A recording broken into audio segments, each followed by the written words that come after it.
Halo, jumpa lagi dengan saya di channel Matematika Kreatif Tuti Suprapti Gunung Kidul.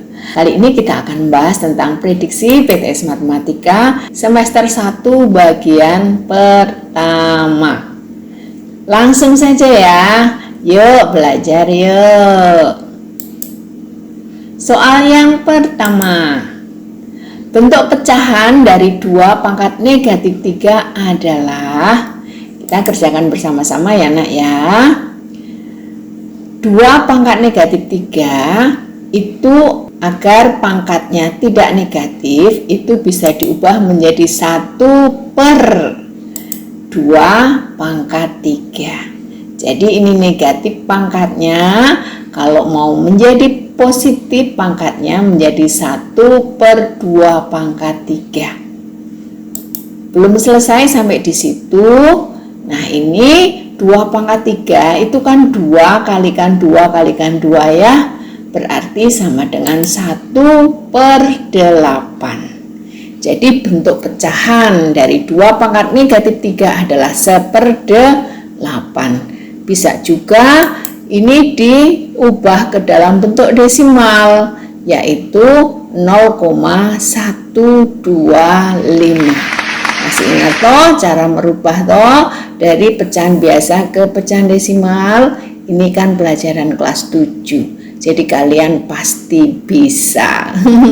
Ini juga pelajaran SD nih. Jadi mesti kalau kalian kelas 9 ya udah pinter.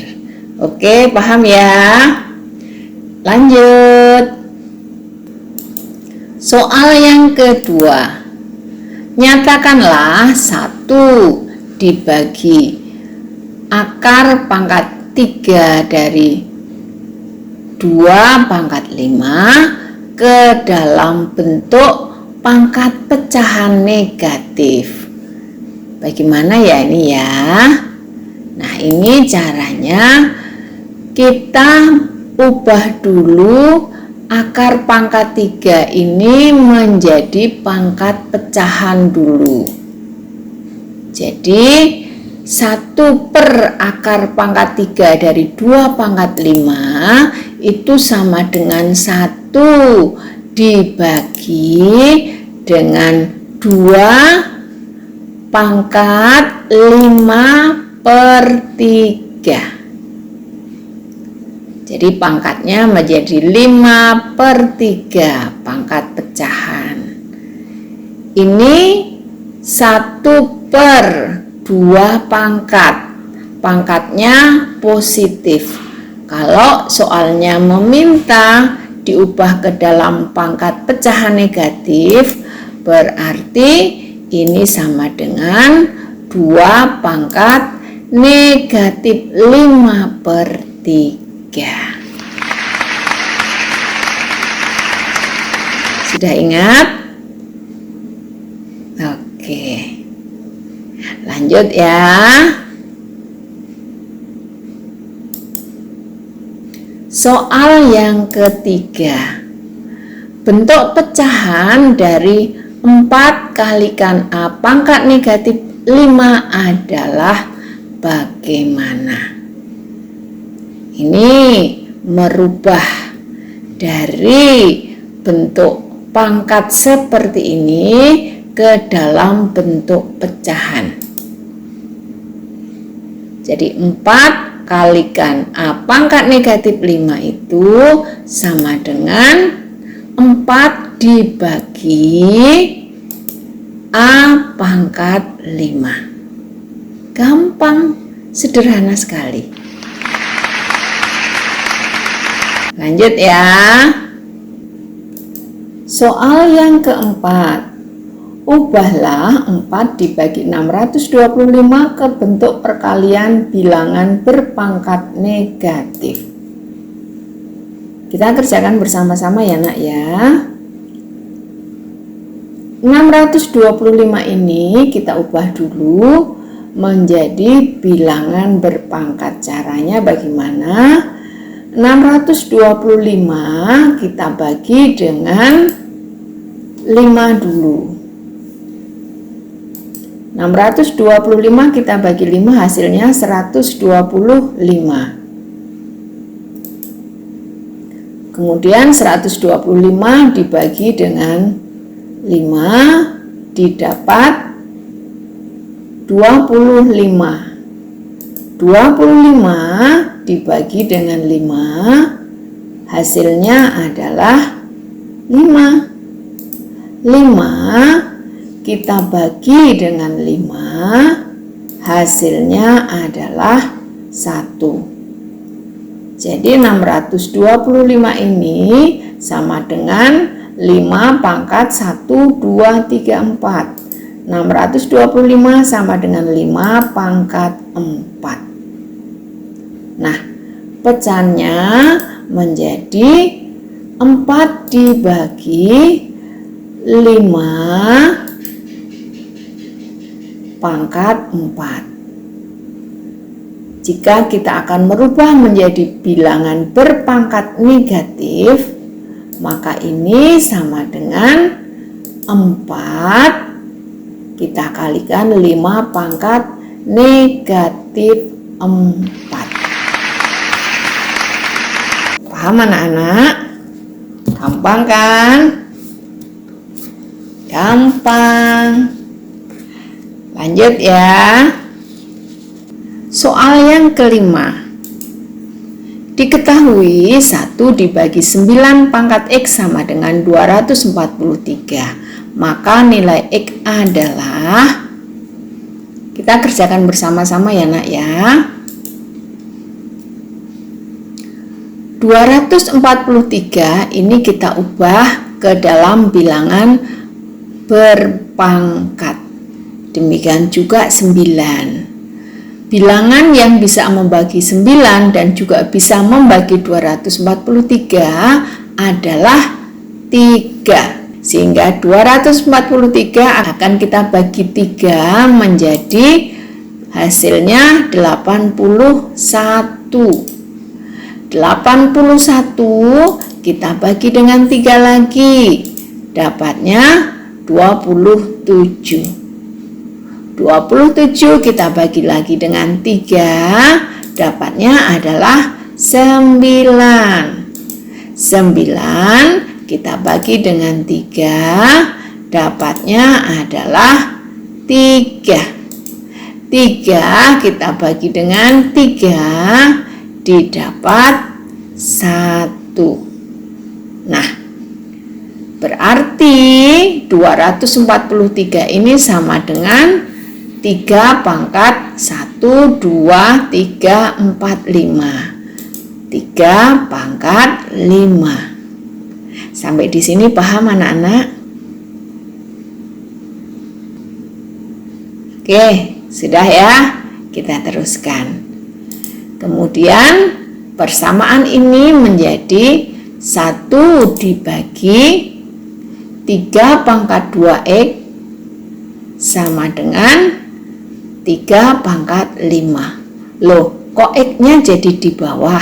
Ya, ini kembali ke hukum perpangkatan. Kalau X ada di luar ini, yang di dalam kurung ini, dia menjadi milik yang di dalam kurung.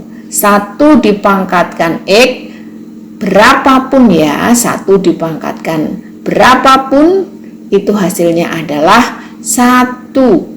Kemudian 9 pangkat X, 9 tadi adalah 3 pangkat 2. Berarti ini menjadi 3 pangkat 2X. Paham kan? Oke. 3 pangkat 2X ini menjadi penyebut. Kalau kita buat dia menjadi pembilang, maka pangkatnya menjadi negatif. Jadi 3 pangkat negatif 2X sama dengan 3 pangkat 5. Kalian perhatikan ini anak-anak, 3-nya ini sudah sama, bilangan pokoknya sudah sama, sehingga kita tinggal menyamakan yang bagian atas saja, yaitu negatif 2X sama dengan 5.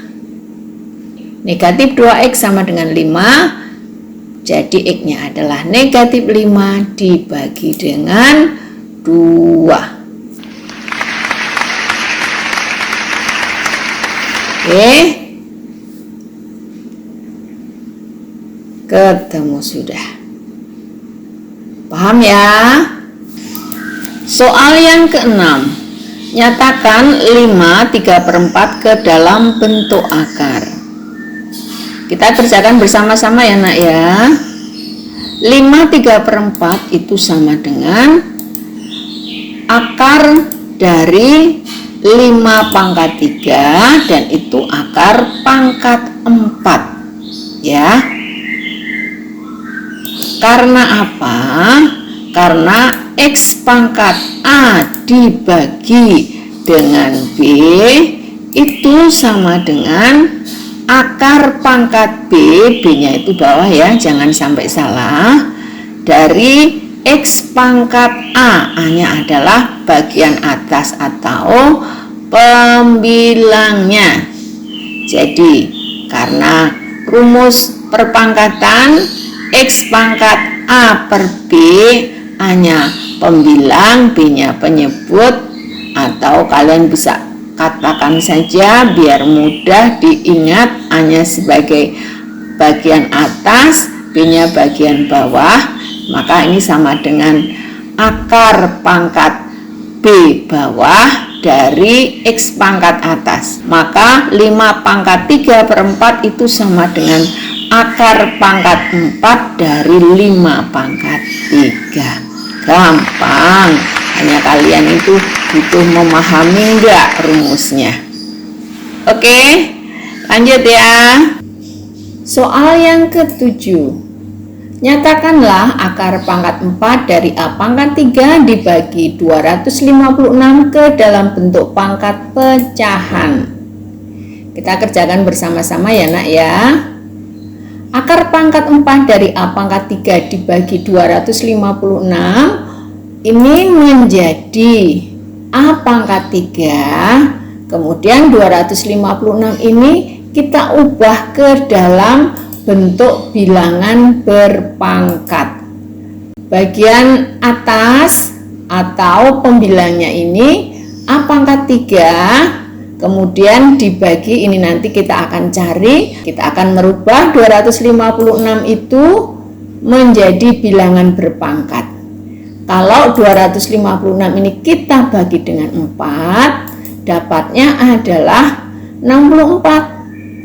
64 kita bagi dengan 4 didapat 16. 16 kita bagi dengan 4 dapatnya adalah 4. Kemudian 4 dibagi 4 dapatnya adalah 1. Jadi 256 itu adalah 4 pangkat 4. Sehingga ini bentuk ini menjadi A pangkat 3 dibagi 4 pangkat 4 dipangkatkan 1/4. Masing-masing pembilang dan penyebut dipangkatkan 1/4. Jadi sama dengan A pangkat 3 dikalikan pangkatnya ini 1/4 menjadi A pangkat 3/4. Yang di bawah 4 pangkat 4 dikalikan pangkatnya 1/4 ya, hasilnya adalah 4. Karena 4 dibagi 4 kan sama dengan 1. Jadi ini adalah 4 pangkat 1 atau 4 saja. Paham anak-anak? Gampang kan? Iya. Soal ke-8. Hitunglah hasil dari akar 128 dikurangi 4 akar 2 dikurangi akar 8. Waduh, bagaimana ini ya? Tidak usah bingung. Ini bisa kita selesaikan jika kita ubah ke dalam suku-suku yang sejenis. Karena pengurangan dalam bentuk akar itu hanya bisa dilakukan jika memiliki suku-suku yang sejenis. Nah, ini akar 128 dikurangi 4 akar 2 dikurangi akar 8 itu sama dengan 128 itu sama dengan 64 kali 2. Betul enggak nih? Ya, betul. Kemudian dikurangi 4 akar 2 tetap dikurangi 8 itu adalah 4 kalikan 2. Jadi ini kita bagi bilangan-bilangan ini kita bagi dengan bilangan-bilangan yang bisa ditarik akar. Kenapa sih diubah ke dalam 64 dikalikan 2, Bu? Ya, karena 64 ini bisa ditarik akar dengan bulat. Kemudian 8 kok 4 kali 2? Ya, karena 4 juga bisa ditarik akar dengan bulat. Nah, ini akar 64 adalah 8, jadi ini sama dengan 8 akar 2 dikurangi 4 akar 2 dikurangi akar 4 itu 2, sehingga ini menjadi 2 akar 2. Nah, ini sudah dalam bentuk suku-suku yang sejenis. Semua memiliki suku-suku yang sejenis, yaitu akar 2. Nah, kalau sudah sejenis, kita tinggal menghitung 8 dikurangi 4 dikurangi 2 jadi hasilnya adalah 2 akar 2. Gampang. Paham toh? Soal ke-9. Hitunglah hasil dari akar 12 dikurangi akar 27 ditambah akar 75. Kita kerjakan bersama-sama ya nak ya. Tadi sudah saya sampaikan di soal 8 bahwa pengurangan dan penjumlahan dalam bentuk akar bisa dilakukan jika semua dalam bentuk suku-suku yang sejenis.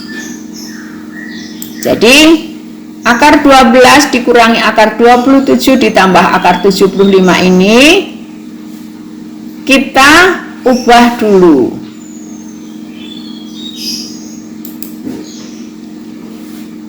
12 adalah 4 kali 3 ya. Kenapa nggak diambil 6 kali 2? Karena kalau 6 nggak bisa ditarik akar dengan bulat. Jadi kita ambil 4 kalikan 3 dikurangi akar 27. 27 itu sama dengan 9 kali 3. Kemudian ditambah 75 adalah 25 kali 3, sehingga akar 75 sama dengan akar 25 dikalikan 3 sama dengan akar 4 adalah 2, akar 9 adalah 3, akar 25 adalah 5, sehingga ini sama dengan 2 dikurangi 3 ditambah 5. Perhatikan pada yang bilangan bulat ya. Nanti akar 3-nya tinggal mengikuti. 2 dikurangi 3 negatif 1 ya nak ya, ditambah 5 sama dengan 4. Jadi hasilnya akar 12 dikurangi akar 27 ditambah akar 75 adalah 4 akar 3.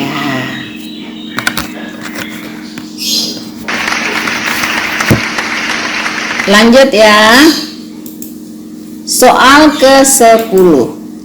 Hitunglah hasil dari 4 akar 3 dikalikan 2 akar 5. Kita kerjakan bersama-sama ya nak ya. Perkalian dalam bentuk akar bisa dilakukan, tidak harus dalam bentuk suku-suku yang sejenis.